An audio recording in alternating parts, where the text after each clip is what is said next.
We can illustrate this idea of reducibility by introducing another problem on social networks that we'll call the S-independent set problem. And the problem goes like this. Given a graph H and a number S, is there a set of nodes of size S, the set is the size S, not the nodes, in H, such that no two nodes in the set are connected in the original graph H? In some sense, they're independent of each other. You can think of this as the find the strangers problem. Right, so they need to be in the social network together, but none of them know each other.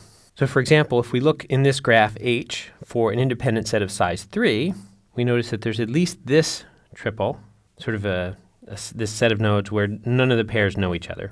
We can't make it any bigger than this, at least including those 3 nodes, because every other of the nodes that we didn't include is connected to at least one of these guys. I think this is probably the biggest independent set in this graph. All right, so now what we're going to try to do is reduce this problem to k-clique, or more concretely, show how a polynomial time solution to k-clique solves the S-independent set problem. So here's 4 approaches that we might be able to use to solve this problem. One is, first note that the S-independent set problem can be solved by guessing a set of nodes and then making sure that none of the pairs of nodes in that set are connected.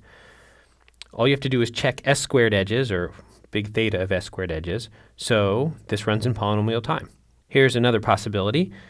Let's actually take the graph H and run the S-clique algorithm on it. That is to say, the k-clique algorithm, but we're looking for a clique of size S. And whatever it returns, return the opposite of the answer. The idea being that if a graph has a very big clique in it, there's lots of nodes that are densely connected, then it's unlikely to have a large independent set.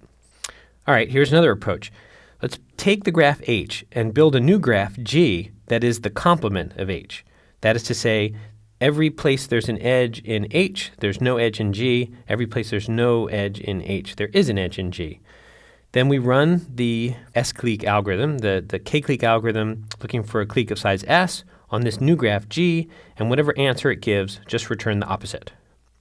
So if it says that there's an S-clique in G, return false, and if it says there's no S-clique in G, then return true. And this last option is the reverse of that. So you build the complement graph, you look for a size S-clique in that graph, and if there is one, say yes, and if there isn't one, say no. So think about these a little bit. Maybe even sketch an example problem for yourself to see which of these makes sense.